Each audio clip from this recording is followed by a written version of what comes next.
Welcome to the deep dive, where today we are going to be cracking the code on validating those business ideas, the ones swirling around in your head. Always a good idea to validate. It really is. And we've got a great article here with some really cool real world examples. And honestly, I'm ready to just jump right in.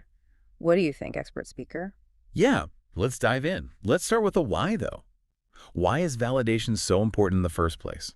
Okay, so picture this. You've got this amazing idea. Maybe it's for like a vegan cheese empire or something. Okay. You're so passionate, you pour your heart and soul into it, you're really going for it. And then what happens? Crickets. Nobody's buying your cashew brie. It's a tough lesson to learn, but it happens all the time. Right. And that's exactly where validation comes in. You don't want to just dive headfirst into the deep end of the pool. You want to test the waters first. Make sure there's actually a demand for your product or service before you go all in. And minimizing the risk, which is always a plus. And that's what I love about this article. It really emphasizes that there's no one-size-fits-all approach to validation. What works for a tech startup might not work for our vegan cheese entrepreneur. Exactly. You got to tailor your validation methods to your specific industry and business model.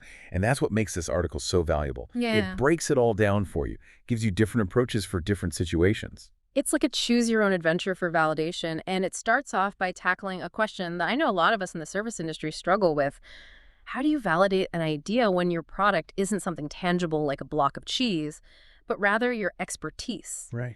The article talks about this free trial strategy, and it really resonated with me, especially the example they gave with Sarah, the marketing consultant. Oh, what did she do? So she decided to offer like a free month of social media help to a few local businesses just to kind of test the waters. That's a great idea. Isn't it? I mean, talk about brilliant.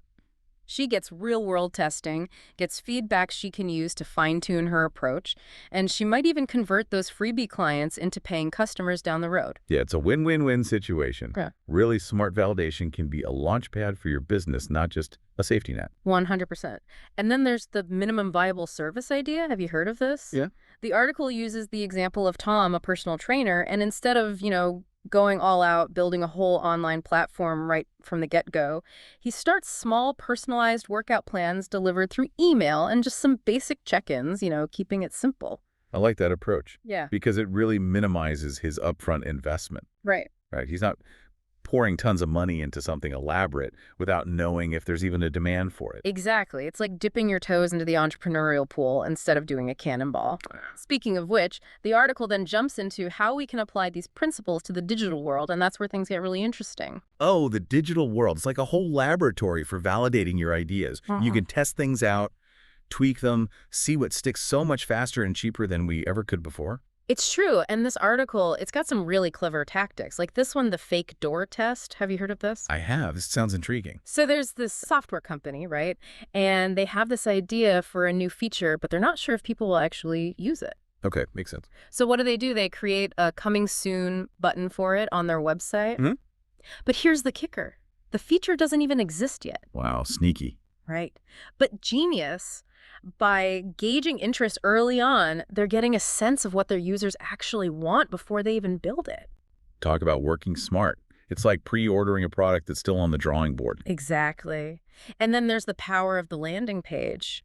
Just a simple web page can tell you so much. The example with Alex and his eco-friendly subscription box, that was a good one. Oh, tell me about it.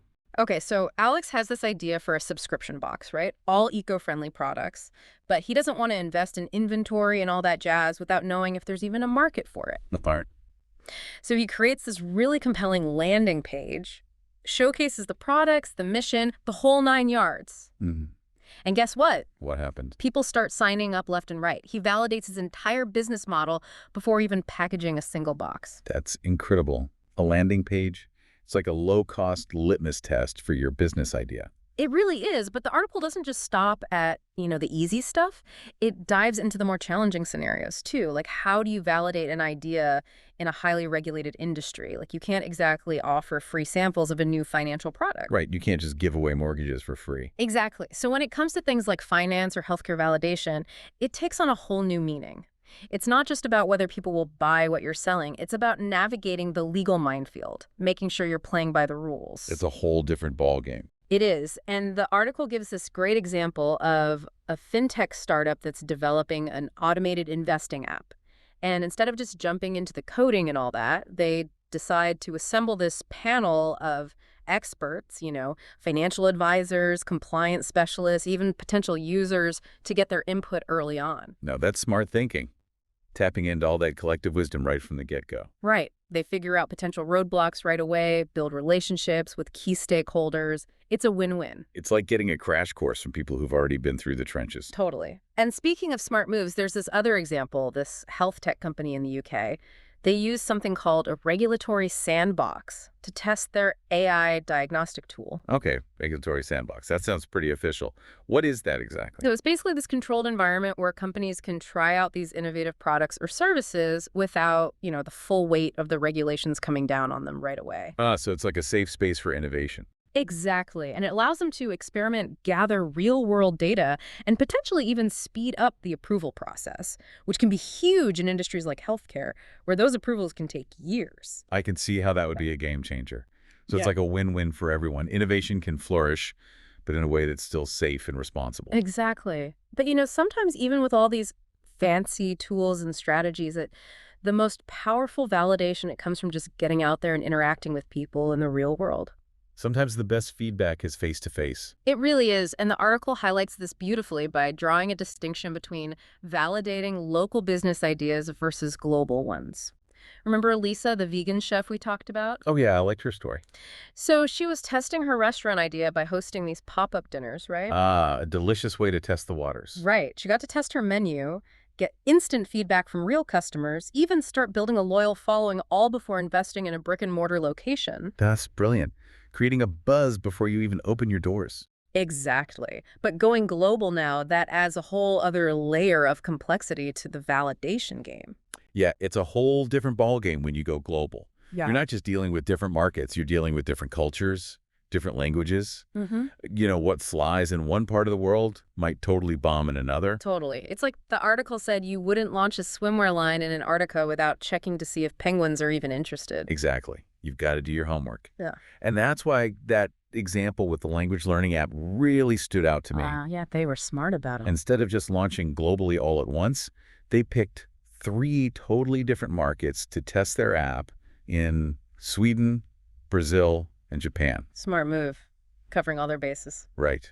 And what's really interesting is how they use those initial tests to actually adapt the app to each region's specific needs. Because what works in Sweden might not work in Brazil. Exactly. Language learning, it's not just about vocabulary and grammar, it's about culture too. So true. So by taking the time to validate their product in these different markets, they avoided some potentially costly mistakes, and they set themselves up for a much smoother global launch down the line. And that's what it's all about, right?